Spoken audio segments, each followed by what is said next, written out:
ahead and mute.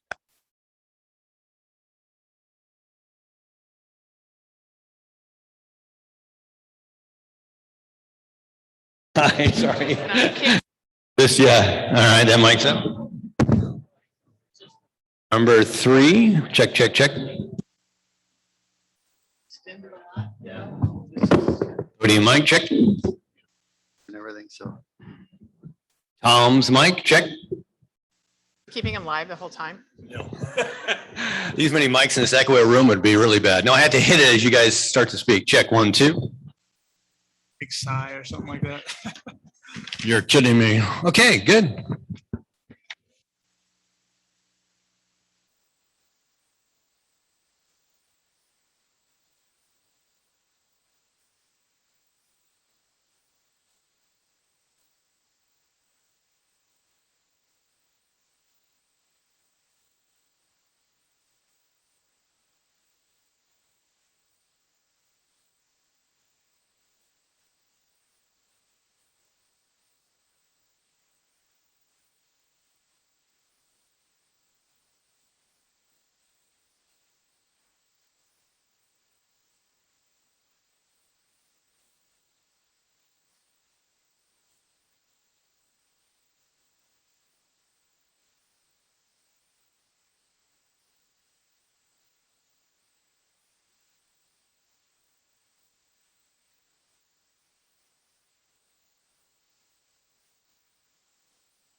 Hello and welcome.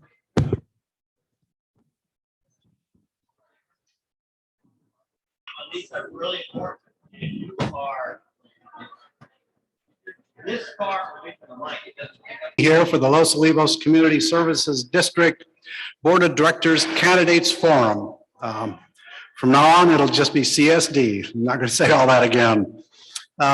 If you haven't done this already, please turn your cell phone off or put it on silent so we don't have those kind of interruptions. I'm Steve Berg. I will be your moderator tonight. I'm here from that long, faraway city, Solvang. I have no financial or real estate connections to Los Olivos other than I'm a member of the Los Olivos Rotary Club, one of the hosts tonight. This forum is hosted by Los Olivos Rotary Club, Preservation of Los Olivos, and We Watch. None of the co-host entities support or oppose any of the candidates tonight. We are simply providing a voter education opportunity.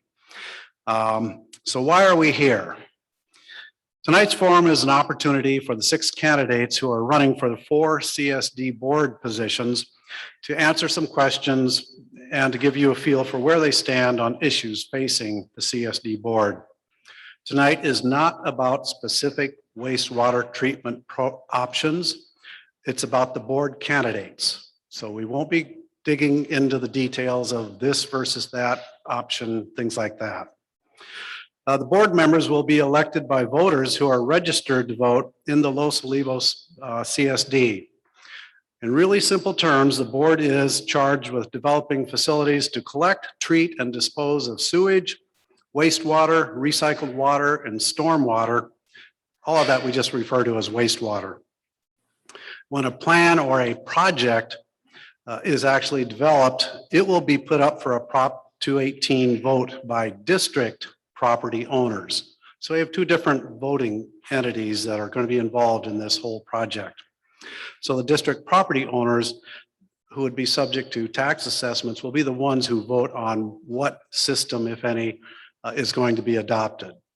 But tonight we're just talking about the candidates for the board. So here's how the forum will be conducted. As you came in, you were provided with note cards on which you could write questions that you would like presented to the candidates. Write your question on an index card, and at any time you can pass it to the center aisle. And those people in the center aisle, just hold on to them and we will have volunteers come up and collect them from you.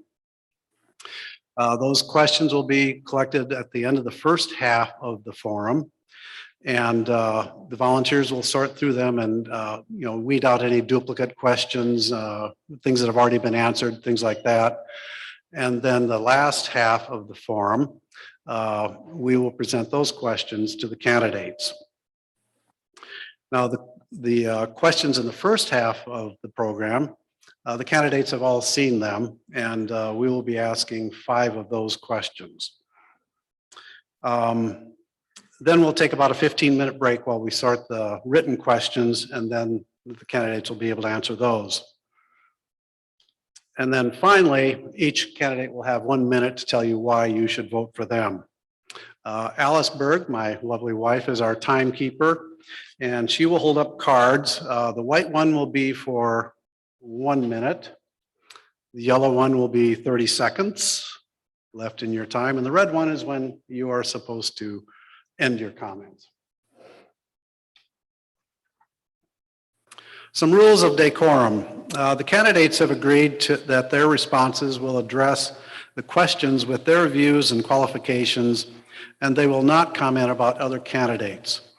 In order to keep things moving along, each of you, by being here, agree to hold your applause to the end of each half of the forum and to refrain from any verbal questions or comments or any other disruptive behavior such as waving signs. I don't see any signs, so I don't think that's going to happen. But we're here to hear from the candidates, so it's not a real interactive forum. It's just an information session. With that out of the way, I'll introduce the candidates. We have 2 sets of candidates tonight. 2 candidates are running for a 2-year term, and 4 candidates are running for 3 4-year terms. The short-term candidates are, I'm doing this alphabetically, Jean Hollingsworth in the far corner, and Brad Ross. The long-term candidates are Julie Kennedy, here, Tom Nelson, Lisa Palmer, and Greg Parks. Their bios and information were at the front door, available when you came in. If you didn't pick it up, you can always pick it up at halftime. And because that information is available, they won't be giving opening statements. We're just going to get right to the questions. So, without further ado, we'll go to the questions. First one will be answered by Jean Hollingsworth, and then when she's done, we'll just come down the line across here, just answer in your order. So the first question, the Los Olivos wastewater issue has been around for over 20 years. Everybody knows there's a problem. The community now has to fix it somehow. The question is, what is your vision for Los Olivos 20 years from now, and how does that relate to the issue of wastewater treatment? Jean, take it away. Hi, it's so good to see all the friends and neighbors out there that are concerned with the wastewater situation in Los Olivos. 20 years from now, what's wastewater going to look like? Well, I came here 30 years ago and the population was 895 people. The population today is 1,135. If you extrapolate, in 20 years from now, the population might be 1,293. So I think we're dealing with a present population and a present situation of most of the homes were built here in the 1980s and the 1970s, and they have septic tanks. That's 50 years. The lifetime of the septic tank is 15 years. So we have a problem, but it gets deeper. You really need to measure the nitrates, find out what type of problem you have, and then really go into the advanced wastewater treatment systems that have been developed in the last 10 years that are absolutely incredible innovations. Is that it? Oh. So I see Los Olivos staying as the same Mayberry community that it is now, with the cohesiveness of the friends and neighbors, keeping it that way.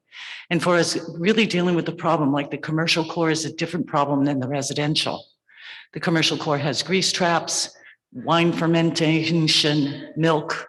Those are that's one thing for treatment. You're like making wine with a biology. treatment system that gives out clear water. That water could be used for the school.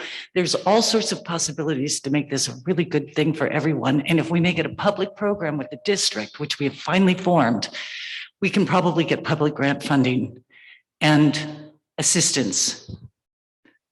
That's my position. And I hope you're with me. Okay. Brad? I'd like to start out by thanking the organizations and the individuals that are making tonight possible. It's really appreciated. Also, St. Mark's has been great in providing us a meeting place for our typical monthly meetings, so thank them for that. I've only lived in Los Olivos for 25 years, and it's a unique experience. I've never lived in a special problems area before. 20 years from now, we better not be a special problems area. We need to solve this wastewater treatment problem. And I've been on the board for about 18 months, and we've been putting together information to present to you all so that we can decide what our best course of action will be. So what happens when we solve the problem? I believe we will solve the problem of wastewater treatment. Does that mean that the potential for Los Olivos to grow is going to be crazy and we're going to just grow like into a big city overnight? No, we have other ways to control growth. So I think we need to focus on the problem and solve it, and then look forward to another great 20 years. Thank you. Julie? Thanks everyone for coming out. My vision for Los Olivos 20 years from now is I hope it will be somewhat similar to what it is right now in the rural charm, the neighborly feel, you can see the stars at night. How that all relates to wastewater, I think it was certainly solving the issue in a manner that keeps the consistency with that character, the look and feel. I mean, what we all find desirable about living here. Things are going to change. People will come and go. Businesses will come and go. I would love to see a little more retail diversity in our downtown core. And I think that wastewater is one way that we can accomplish that. As Jeannie mentioned, the technologies continue to evolve and improve. And I think being somewhat flexible, but also pragmatic about what kind of a solution, again, fits with the desires, the requirements, and the look and feel of our community is what will help us go into the future in a really good, solid way. Okay, thank you, Julie. Tom?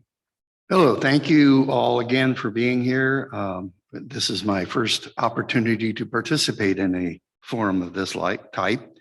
My vision for Los Olivos is pretty much the same little quaint town we have today. It's what brought most of us here. I expect and anticipate there will be some growth. That is part of life. But rampant growth is another story. I think the fact that we need to control it. One of the ways we can control that is by having a smaller system that isn't as subject to being grossly advanced and made bigger. The original plan of decentralized approach seemed to me to be what the community wanted, and that's where we started. I like that idea.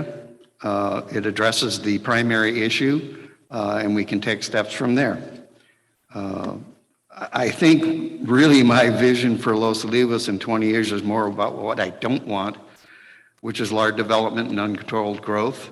And what we want is our quaint community to remain small, a quiet family town, and which is the reason that most of us came here. Thank you very much. Thank you. Lisa Palmer?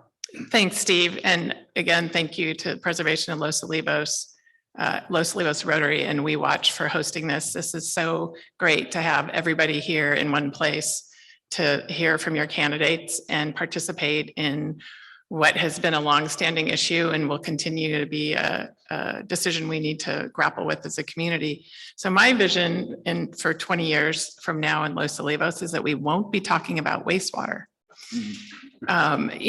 What I do see is a town like we have now. The reason we love this rural, small town quality of life, we've all chosen to be here or stay here. But I see a town where our property use constraints are based on the current zoning, not based on our ability to get or hook up to septic, right?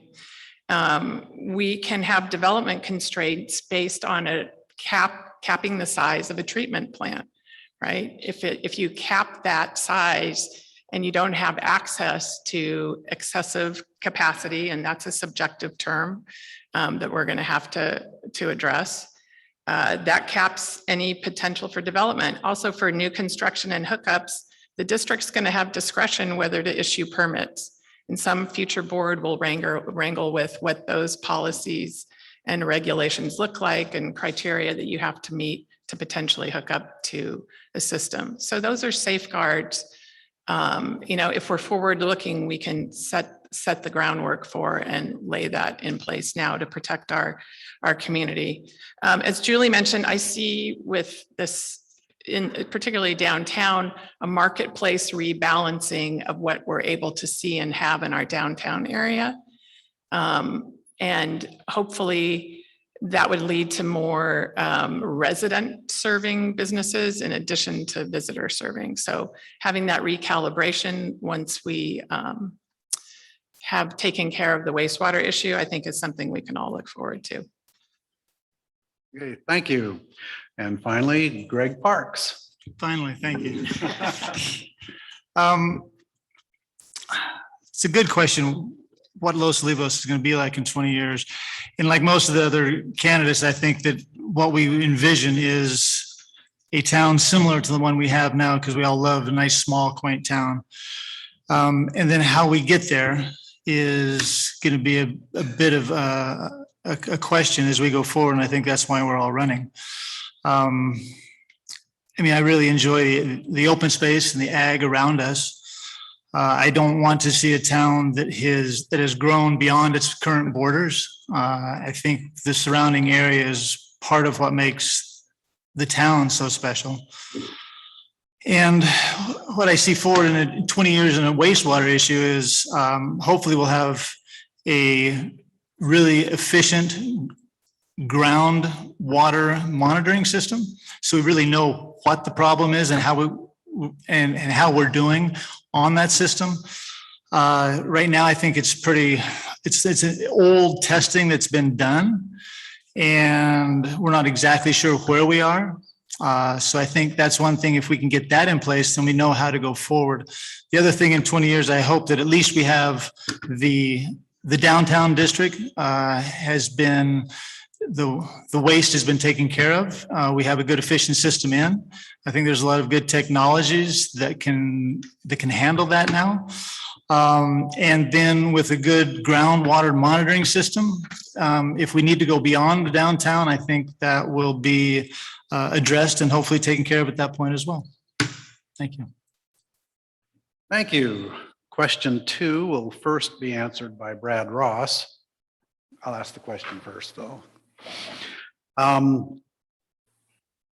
We know that this wastewater issue is a contentious issue. People have a lot of opinions about it, and it can be done cheaply, it can be done expensively, it can be done big, it can be done small. My question is, how will you involve all the stakeholders in the discussion and decisions about wastewater treatment in Los Olivos? Brad Ross.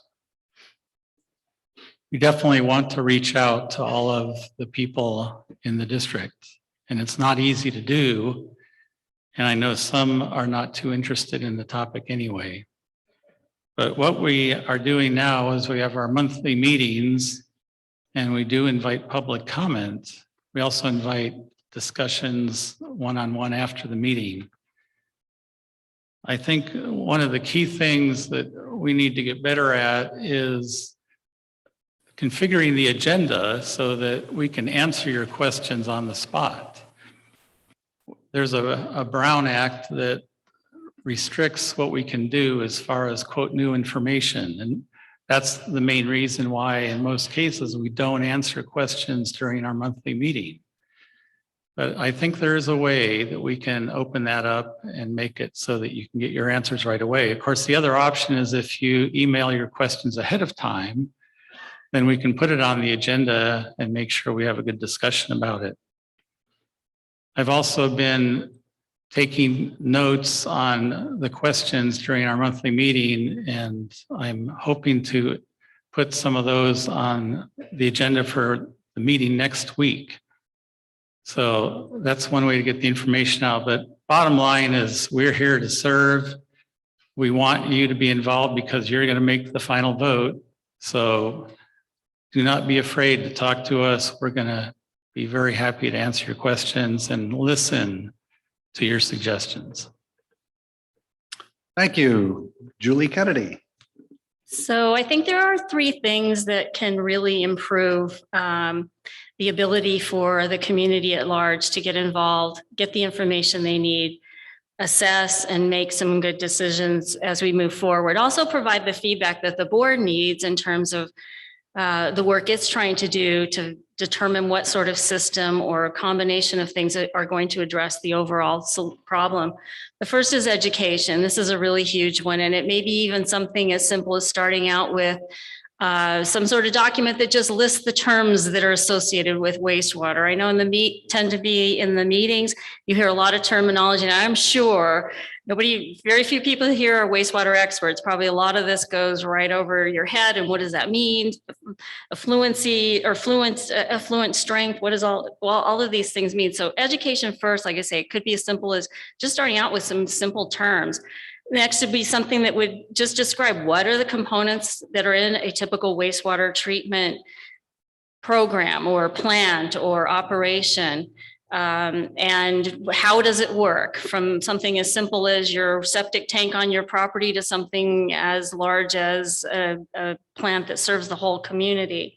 The second is outreach. And I think this is another area where the board could, as well as community members, could be really effective. And that's reaching out to individuals within the community, the businesses, and again, the opportunity be to not only educate, but to solicit feedback and information that would help the board moving forward. The final one is I think it wouldn't hurt if the board met twice a month. There's a lot of work to do in a once a month meeting. I mean, I know it's hard because we're all volunteers doing this. Most people work full time, but still, I think if we're going to get on top of this, getting together twice a month might be really beneficial. Thank you. Tom Nelson. Okay, my idea for involving the stakeholders, which is the community within the district, is again, more meetings, more workshops, to get more from the community what they want, so they also know what is happening, what we're doing. I truly believe one meeting a month is grossly inadequate to get the information out. And generally, the meeting that is held is a general business meeting, and it has restrictions. Not much can be done outside of that, but we can have other community meetings that are not as, they're still governed by the Brown Act, but they're not as restricted. They're more open and more of a workshop type thing. I also would like to involve community members, those people out here, in committees about things that they're interested in, involving the people in getting the answers and building the plan. You have more of a vested interest and a stake in what's happening. That's why you're called a stakeholder. I encouraged the formation of committees and the involvement of the community. That comes from you. And I think a lot of us sat back and thought things were happening a certain way, so we put it on autopilot. And we suddenly found out it wasn't going on the course we thought it was going. It was going to the Bahamas instead of going to St. Martin's. So it's a different track. It's maybe a good place, but it may not be where we wanted to go in the first place. I think we need to use the community we have available to us. We have a number of local resources that want to help, and they can be part of the solution instead of being the problem. Thank you very much. Thank you. Lisa Palmer. Thanks, Steve. So just to be clear, ultimately, the solution is going to be voted on by property owners in the district. So the board does not have some fiat ability to mandate what the ultimate system is. My job, as I see it, is to facilitate a discussion and decision-making process that gives all the stakeholders the information they need to wrangle through this and suss it out with us so that at some point we come to a consensus as a community and the board feels comfortable that we can put something on the ballot that we have the best chance of being approved by property owners. So I just want to kind of lay that framework for how we engage stakeholders. So as Tom said, I mean, the public meeting structure that we're required to work within is a little cumbersome in some ways. And I think we've had more success having workshops where we can have more open dialogue. Thanks. And I think as we get the last piece of information we need to really give us all the pieces we need to start having true discussions about what our options are and what the costs are, we're looking at having another series of workshops to really dig in with each of you who want to participate to better understand that. I also think we have additional stakeholders, which are the regulatory agencies and the federal and state folks who may provide grant funding for us. So I'm a fan of no surprises, right? We want to keep them engaged, make sure the track that we're on is something that ultimately they're going to approve and ultimately they're going to help us fund. So I think I'll stop there. If you have other questions about it, you can ask me later. Okay, thank you. Greg Parks. Okay. I mean, I like what I hear here just because I think that having the monthly kind of presentations isn't necessarily filling the need of the public. I think the idea of having workshops is going to be critical in the next 4 or 5 months to get the information out there because there's a lot of it. And I mean, I've learned way too much about wastewater recently.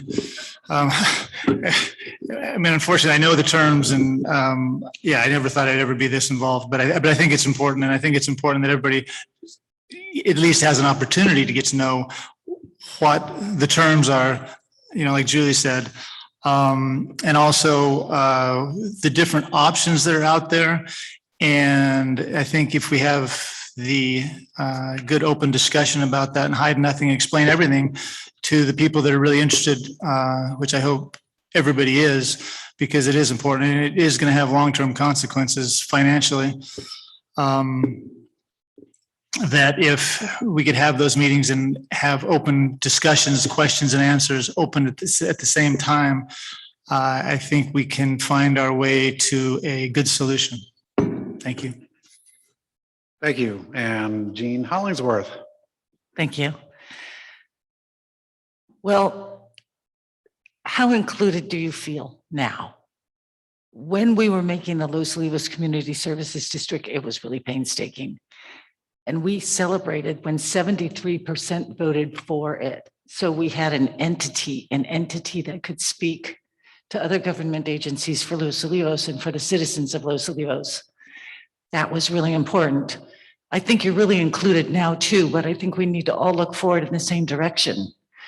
And we need to find a solution that's so palpable, that's so well designed, that everybody says, yes, this is a really good idea, because it is a really good idea. And I just see that solution already in formation, and I think we're going in the right direction. And thank you for your participation now. It is a matter of everybody talking to each other. So how can we make it fun? We can have our monthly meetings by the Brown Act. We have to, but maybe we can even have a potluck before. Maybe we can have a little wine tasting gathering. Maybe we can make this fun where we're really all in harmony with happiness, looking forward in the same direction. It's not that hard. It really is pretty easy, I think, to find a solution for this. Okay, thank you. The third question is going to be answered first by Julie Kennedy. I wasn't aware of the magnitude of the wastewater problem here in Los Olivos till I saw a presentation by Guy Savage. and discovered there are all sorts of ways you can treat wastewater. Full spectrum of options are available. So the question is, what point of view or factors regarding wastewater treatment will guide you when evaluating available treatment options? Thank you, Steve. I'm glad you said there are a lot of options, a lot of ways that this could be designed and the solution put in place. What would guide me is pure and simply the community and what is the community's desires. I mean, certainly there's a regulatory component. We know we need to treat to a certain water to just a certain degree, and you can't spray the effluent around after it's been treated, et cetera. Those are more tactical, but certainly the community is a big one. And then cost and benefit. I don't think there is any perfect solution, but there are solutions that are going to be the right solution for Los Olivos, for what we want this town to be, how we want the community to feel.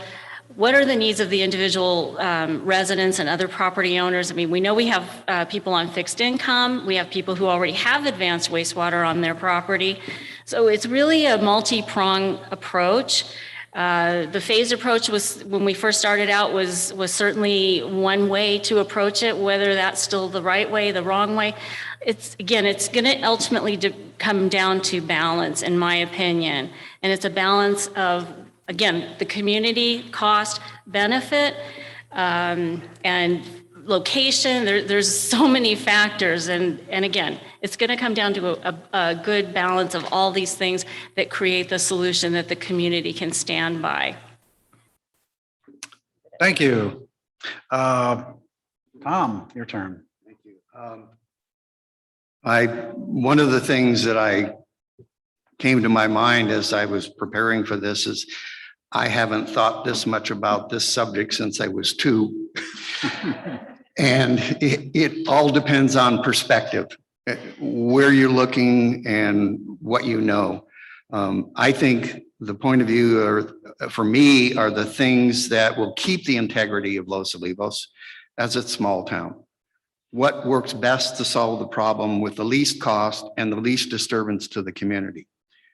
What can we do to mitigate the costs that are going to go to those residents who don't have the funding or they're on a fixed income that can't do the big plan?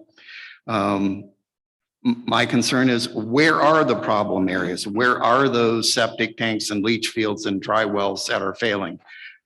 I don't know. I don't know that anyone can tell me that unless you have one in your yard somewhere. What are the current water quality statistics? There hasn't been any groundwater testing since 1974. I remember where I was in 1974, and that was a long time ago. What land does the CSD already own that we can use? What other government land is available that we can partnership on and do things that are in symbiosis with them? There may be other projects that would hand in glove fit with this plan, with a treatment facility somewhere that could benefit everybody and not be as costly. Can we provide improvement to the community by adding a park, recycling and reusing the groundwater, providing public restrooms in the downtown area or at the parks, utilize other government land? Let's think about what we're doing and plan accordingly. Thank you. Thank you. Lisa Palmer. Thanks, Steve.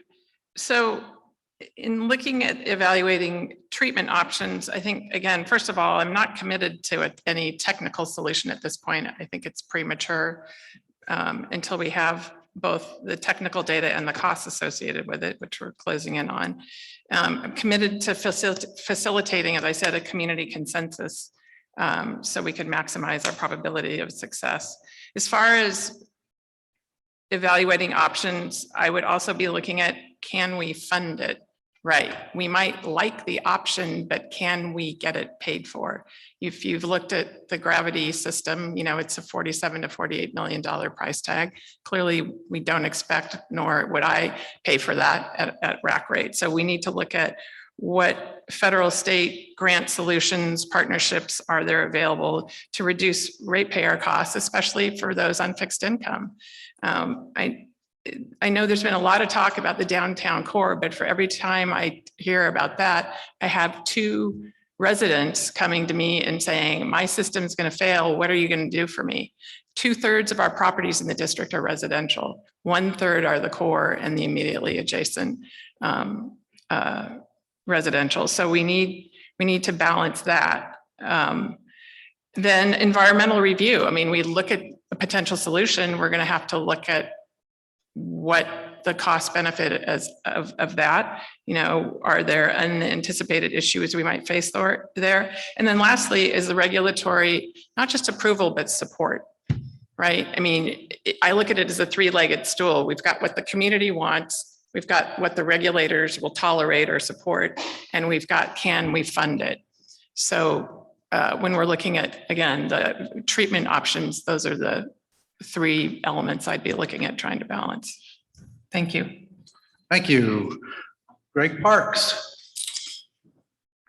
Yeah, I will, I mean, I'll have to admit that I am pseudo biased against the large scale gravity, large sewer treatment facility. Primarily because it would require, I mean, the entire town to be connected to it just to try to pay for it, I think, at least in my research that I've done. And I think there are other solutions, more modern kind of expandable solutions that have a ton of potential. And I think obviously we need to go down that road and explore those options fully so we can present to you and you guys can learn the costs associated with each. I think a larger scale treatment plant is going to require much more operation capital in the long term. And some of the modern systems, I think, would be much less maintenance going forward. But again, I think that we need to explore all those options.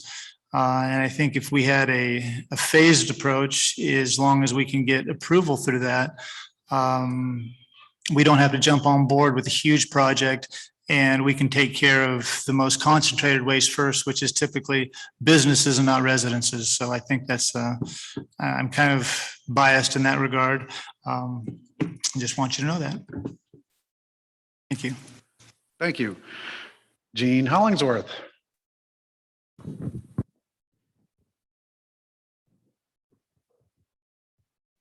What point of view or factors regarding wastewater treatment will guide you when evaluating available treatment options?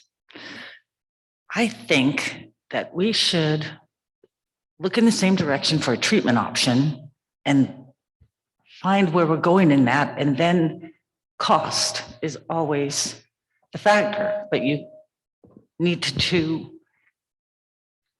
scale it for a cost that's going to minimize to begin with. Then you have the consideration of land availability. That's also a big one. Where are we going to use? Are we going to use the Hoey Alley? Are we going to use the old basketball field at the school? What does that look like? If we use the basketball field, would there be a benefit to the school of $3,000 a month for the water that they get to use for wastewater on that beautiful field? But what's the school even thinking about doing with its field? So it just, there's a lot. There's the engineering, the cost, the funding possibility is really the big one. So I really think it comes to money. And I think the district has to realize that we are a district. We shouldn't say, what are you going to do for us? But we should go and tell those boards, this is what you need to do for us. This is what we need. We've got a plan. This is our plan. We need to solve the problem. Now come to us. That's where we got standing. That's where we got a voice. Let's use it. I'm done. Thanks. Okay. Brad Ross. There are 3 factors that I consider when evaluating the options, and they are cost, cost, and cost. The first cost is, what does it take to build it? Second cost is what does it take to maintain it and operate it? And the third cost is the cost of not doing it right the first time. Now, all of you know what septic tanks are like, but I'm not sure that everyone in the community understands how to take care of them. Some people I talk to say, oh, you have to pump them out? And so as we look forward to what is the real solution, we have to consider the control that is needed to make sure that whatever system we put in place is used properly. So if we're going to go, for instance, with an on-site system, how do we make sure that the residents are taking care of that on-site system? And I'm not saying it can't be done. I'm just saying it is part of the consideration. And I think the main reason why people like the gravity-fed big plant solution is because you know it's going to be taken care of. So we have to be very careful as we evaluate these options. Thank you. Our next question will be answered first by Tom Nelson, and he's already touched on this subject, and that is groundwater monitoring. That's a part of the overall wastewater treatment dilemma. The question is, how do you recommend handling groundwater monitoring to improve groundwater quality now and in the future? Well, I recommend setting up specific monitoring sites around the community, strategically placed to where the problems are. What we need to identify the problem site, the location. Everything isn't the same everywhere, just like your homes aren't exactly like your neighbor's home. They're all different in their own unique ways. The groundwater is the same way. We need to establish a partnership with a county if we don't already have one, and share the cost. It's their benefit too. And they did the test in 1974 and kicked this can down the road. We need to conduct water quality tests to determine the quality immediately. It's the first thing we should do. And then after we get it up every 3 years, check it again. That's pretty much the standard that's been set. It's not overwhelming. It's not difficult. You check the oil in your car, I hope, and don't let the idiot light come on and tell you it just blew up. But it's, that's the same idea. You just have to check it. And it can be monitored with some systems where it's done through remote monitoring to tell you what's going on. Thank you very much. Thank you. Lisa Palmer. Thanks. So the monitoring question has been a source of aggravation for decades, right? But it doesn't mean we don't know that we have a problem, right? So I think we need to be monitoring, and the district has put in one initial well. We did get a monitoring program estimate for 12 strategically placed wells to the tune of $250,000. So we're now going back and refiguring how we could do something that's more modest, that's more strategic, that is in partnership with the county. I don't think the water board has expressed interest in doing that, because I do think, it's more than just the district's issue, right? It's a groundwater basin issue that's bigger than just the district. So we do need to pursue that. I've got to say, my thinking has evolved a little bit on this. I mean, it's 2021. We're a quarter way through the 21st century. We've got electric vehicles, we've got solar, and we have seepage pits and dry wells in our community. So from a water resource and a groundwater quality and management standpoint, I think we need to address it. The data will help us address it, possibly strategically. I don't know. We'll see what we can do as far as how quickly we can get those additional monitoring wells in and get that data. But that can be happening in parallel with our moving forward with a treatment and collection system, and then ideally have that monitoring system in place as we move forward with that. So stay tuned. Thank you. Greg Parks.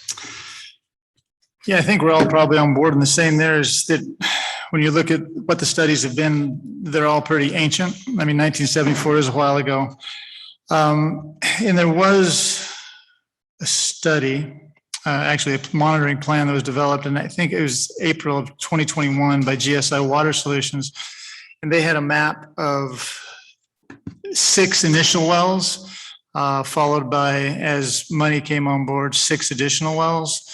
And they started north and then worked their way down. I think the initial, there was 2 up north, a couple in the middle and a couple down on the south end, just so they could see where the main contaminants were at least, and then be able to see any improvements. Yeah, I think cost is an issue, and that's something I definitely think is going to have to be addressed. $250,000 sounds to me, that's a lot of money. So I think that hopefully that we can get some other quotes out there and get a more efficient solution. But there is a plan out there, and hopefully we can get something done. Thank you. Gene Hollingsworth. When you're starting a project, you need a baseline to start. So if we don't really know what the nitrates are in our soils right now from the septic seepage that we assume exists, we really don't know where the beginning is. So I suggest we go out, we bore a hole 30 feet down, and we go and get a sample of the water, and we take it to Santa Paula, and we get a test for the chemicals that we have to find out where the water is, find out what that baseline is, and then deal from there. How did we ever get called a special problems area anyway? Did somebody do a nitrate test and say, okay, your nitrates are too high, that's why you're a special problems area? Do we even know? So here we're starting on a big project because of a special problems area, and we don't even know what the baseline is. So it's pretty silly. And how do you do a monitoring program? Well, you know, a perk test isn't that big of a deal. A water test isn't that big of a deal. We've got to figure out a way that we could either figure out how to do it on our own or get some monitoring body who monitors it so that you can find if we're improving, where we are now, and what our vision is for the future. I really think it's about getting a vision for the future together. Thank you. Brad Ross. We can monitor the groundwater, but that doesn't make it any cleaner. So the question is, why do we have a special problems area here in Los Olivos? Is it because of the water quality? The County of Santa Barbara published an on-site wastewater treatment system local area management plan in 2014, late 2014, to explain, not just for Los Olivos, but for the entire county, where the problem areas are in terms of wastewater treatment. And the main explanation has nothing to do with data. It is that, I'll read the first part, special problems area. Large number of small to very small lots in densely developed septic town setting, shallow groundwater in large portions of town, dry wells discharged directly to water table, and on and on. In the same report, there is a table that shows some data from 2013 from Los Olivos. It's ID well number 5 and ID well number 7. And the measured parts per million of nitrates is about 5 times lower than the limit. So it's not about the nitrate concentration, it's about the county EHS and how they see our situation. So we are going to need to solve this problem regardless of what monitoring results we get. Thank you. And Julie Kennedy. I think this is, I would expect a groundwater monitoring program to be an essential component of whatever we end up doing. I definitely like the idea that we start doing some monitoring now. I'm also in favor of how can we do this in a cost-effective way. It will certainly help us know what kind of a problem we're dealing with, what extent, where it may be more or less.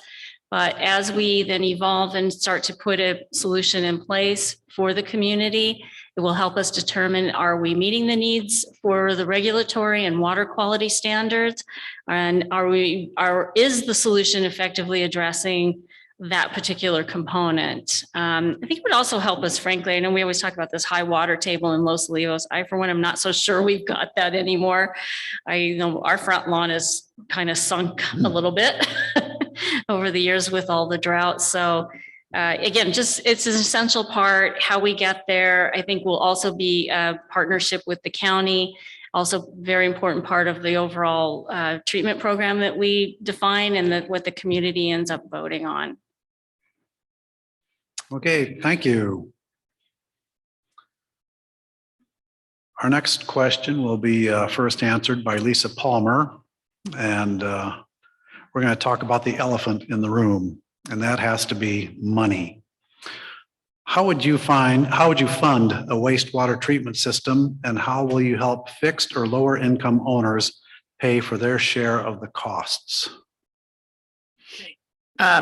So kind of my operating premise is that unless we can get the cost per property down below the cost of an advanced on-site system, why would you vote yes? So if you have a project, we need to get a project that meets the community needs, but is also eligible for significant federal and state grant funding in order to drive that cost down. Yes, there are loans available, but this is a special problems area. If we choose to do water reuse, there's some environmental components to the project that could also make it attractive. We should be maximizing our probability of getting federal and state funding to drive the cost down on this. So that's one overarching approach for me. Potential strategies for working with property owners. We've looked into this already, but there's a few things I can't guarantee, but it would be part of the project could be part of the project. And that's, if they qualify for grants. There's not a lot out there for us because we're not a socially disadvantaged community. So we're continuing to look for those. You could defer the cost of the system that would be paid at the transfer of sale.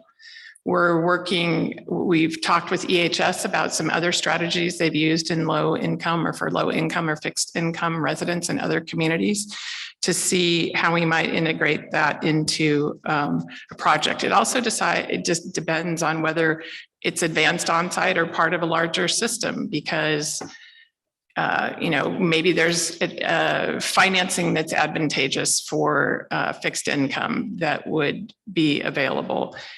So those are just some potential strategies. And I think there's also potential programs for the construction costs as well as ongoing operations and maintenance, right? So there might be two different pots of money or two different strategies we could use for fixed income folks there.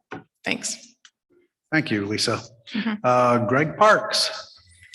Yeah, I think this is probably an area of huge concern for everybody. I mean, not just people on fixed income, but all of us. And I think one of the big things we can do is make sure we pick the right system going forward, and one that's going to have a long-term operating costs that are pseudo low.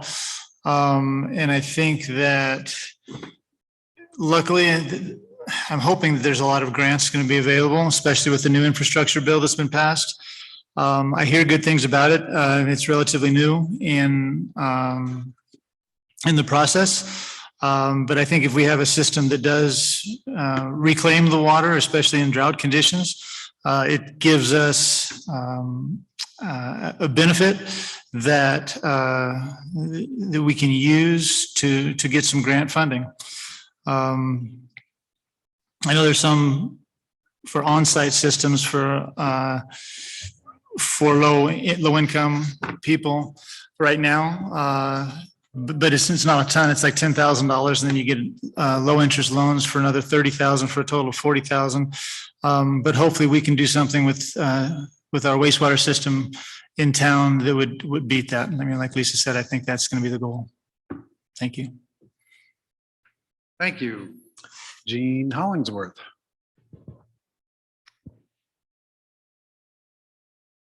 funding is a big issue and has a lot to do with which system you're going to use and what the needs are. Also, paying for the system is an issue because some of the effluent strength or how dirty the wastewater is a lot worse, like 3 times worse with commercial use than residential. Another thing that I think would be interesting is the demographics of Los Olivos. What areas of town were developed at the oldest? And how are those areas functioning? Because perhaps you'd want to do a cluster where you have a cluster of homes joining up to one system that's maintained by the funding. And that funding, the public funding, is a little bit like dealing with planning and development. You want to build something, you've got a plan, and then you find out this whole plan has to be reconstructed to what planning and development is going to accept. So then you sort of relabel everything and say, okay, we fit into your program. Well, I think that that's a lot of the systems that we're doing, and how we describe the systems and the use of the systems and the benefits of the systems is going to have a lot to do with what funding we're appropriately qualified for. So it all kind of goes hand in glove. Thank you. Brad Ross. We're all worried about the cost of this, and the cost will be based on, first, what kind of system we select, and second, how much of that we have to pay. We want other people to pay as much as possible. So we want to get grants, and we want to also look into long-term low-interest loans. We like grants a lot better. And so many of you know that part of our district, Los Olivos CSD district activities has been to reach out and find professionals that grant writing is their career. And that's how we landed the $150K matching grant to fund a number of our design studies. So we have to continue that. And we are talking to these professionals that not only write grants, but they study very carefully the different funding opportunities and what the rules are. And unfortunately, Los Olivos is perceived to be an affluent community. So that's not in our favor, but there's still monies out there that we can qualify for. So it's going to be a lot of work to find the right funding, but it's vital for this to go forward, because without some kind of matching funds, I don't think we're going to have much of a chance of success. Thank you. Julie Kennedy. When I was on the board, when we first formed, we actually did a lot of work in this area right up front because we didn't have any money. And definitely grants and loans are out there. And as Brad noted, we do suffer from being considered an affluent community. So that does limit some of the funding that options that are available to us. However, and then I'll also just add that there's 3 parts here. There's design, there's build, and there's operation. And there's funding opportunities for all 3 of these parts of this project that we can try to get a hold of. I think it's going to take a little bit of creativity and a little bit of digging and some work, but it can be done. There's both on the federal and the state level, there is a lot of money out there, and quality water resources, there's a lot of it going towards that right now. So I also think there's an opportunity for us to be working with our local representatives as on the state and federal level to help us identify those areas where we could potentially get some of that funding to help defray the cost of this. And again, there's 3 parts. There's the design part, what's it going to look like? And then when we actually get into the construction, financial assistance for that, and then the ongoing maintenance and operation. One benefit we do have is we are considered a rural area in California. So there are different types of funding options, grants, et cetera, that could be possibly gotten on our behalf, received on our behalf based on that. So again, look, there's a lot of good work was done initially, and a lot of new programs have been introduced for funding. So again, I think there are things out there we can get, just going to take some rolling up of some sleeves and get her done. Thank you. Tom Nelson. Thank you. Many things have been touched on already. If I had the connection, I'd get Elon Musk to pay for it, but I don't have that connection. We could get what we want then and it wouldn't really matter. I think we need to go, just like I said earlier, with a local committee through the CSD of local people who can sell the community, who know how to write grants, who know the ins and outs, and work that way. The only way you're going to overcome someone else's perception is by somebody from the inside telling them the truth. We have a variety of economic levels in this community, all the way from people on a very fixed income and people that have much more disposable cash and income than the bottom level does. That doesn't mean that we need the people with more money to pay for the other people. We need to come up with a simple system that will service our needs, keeping those those people who can least afford it at the front of our mind, to be able to, if we can solve it for them, then we're solving it for everybody else. And I like the idea of keeping it simple. And we don't need a sledgehammer to kill a fly. And we've got the people, let's use who we have in-house instead of going outside to professionals who don't know us, who don't know what we need and what we want. They know what they can do and where they can work. And they're working for a fee, not for the community. Thank you. Okay, thank you. That ends our first round of questions. We're going to take a break, and if you have a question that you've written on a little card, please pass it to the center aisle. We will collect those, and our volunteers will review those and sort through them, and we'll be back here in about 15 minutes, which would be 7:15. So we'll see you back here at 7:15.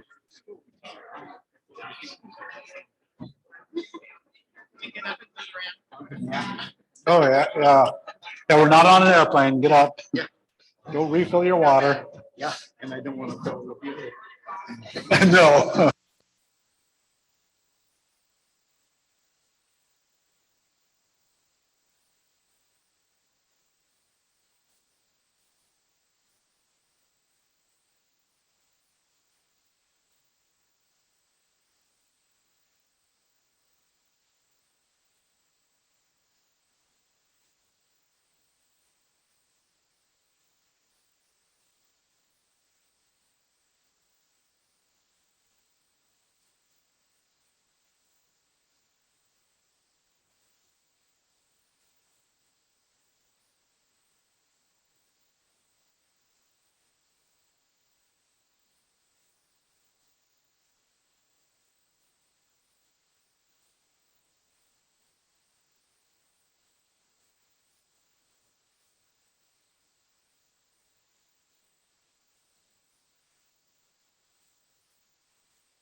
Oh. I think, oh. She's already opened one. Okay. That's okay. I've got some in the car. I can run out and grab it. I did. I drank it. You went through it. Oh, there's one. Yeah, there's one spare. Here.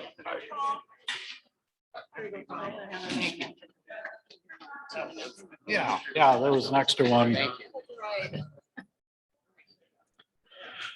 Okay, thanks for coming back. Now we'll have a few audience questions for the candidates. Greg Parks will be the first to answer audience question number 1. And after that, I'm going to draw names out of the bucket to see who goes first. First question. I have it over here. What, if any, property or business interests do you have that could affect your preference for one wastewater treatment system over the others? Well, I mean, I have no business interest that with any company that would be doing anything in wastewater. The big thing is, I mean, this is my home. This is my family's home. I have 2 kids in school here. And I mean, it's for these reasons that I really want the best long-term kind of efficient and cost-effective solution for the groundwater issues here. So I guess that my only interest really is personal. So hope that answers your question. Yeah, thank you. Oh, by the way, they only get 1 minute for these questions, so that's why it's a little shorter. Gene Hollingsworth. I didn't really realize that we had a choice of one system or the other. I really think we need to find one system that's really going to work. Focus on that system, focus on getting it funded, focus on moving it forward as quickly as we can for the commercial core and as slowly as we want to for the residents. I own 2 homes in Los Olivos. One's a rental, one's my home. And I'm a realtor here. Now, I could lose my license for redlining if I were to say that I choose buyers for this town that are going to fit the genuine authenticity of the people who live here and who will appreciate the town that we live in. And I am really thrilled of the people who have bought in this town through me. And I want to keep all the people here cohesive, friendly, and moving in the same direction. Thank you. Thank you. Brad Ross. So as I mentioned, I've lived here for about 25 years. I don't have any conflicts of interest. I just own a house and live there. And in terms of preferences, we have to choose a collection system. We have to choose a wastewater treatment system, and we have to choose an effluent disposal system. And I'm totally open to whatever is going to work at low cost, but really work. And I really think we need to focus on the long-term solution, not just what gets us by right now, but what's really going to just make it a non-issue so we don't have to talk about this. Thank you. Julie Kennedy. Oh, I'm sorry, I'm way over here. So my husband and I own a home. We've lived here a little over 20 years. I'm a little bit like Brad as far as really more interested in just a solution that works for the community as a whole.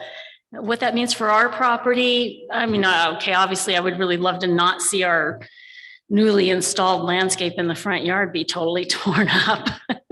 But again, the community as a whole is really the driver for me. Okay, thank you. Tom Nelson. I don't own any property in Los Olivos. My wife does. She inherited the house from her parents, and I pay the bills out of our combined income. So I have no other vested interest other than wanting the same thing for the community as you do. And I've got the same thing invested in it, and we love it here, and we want to keep it this way. Thank you. Thank you. Lisa Palmer. Yeah, my husband and I own our home that we've lived in for 25 years. That's our sole interest, business or property in the community. We chose to locate here because we love the small town character and the people who are here. And we want to keep it that way, or I want to keep it that way. I think he does too. And yeah, again, I'm not wedded to a solution. I'm wedded to getting us to consensus on a solution. So whatever that is that we can accomplish as a community, that's what I'll support. Thanks. Thank you. Our next question will be first answered by Brad Ross. The question is, what do you see as advantages and disadvantages of a wastewater treatment system being implemented in phases? So I guess to define terms, I think what this is trying to ask is whether we should start small with the potential to expand. And if we were in a brand new little town, excuse me, and we're forecasting a great growth, there might be some advantages to doing it that way, but that's not the situation we have. We have, I believe, a pretty stable base of people, and it's not expected to grow tremendously. So I really don't think we want to do things in phases. Now, as far as a solution, do we want a solution for the entire town or for just the business zone? And we have to figure that out. There are economies of scale that make it less expensive, perhaps, to do the entire Los Olivos CSD district.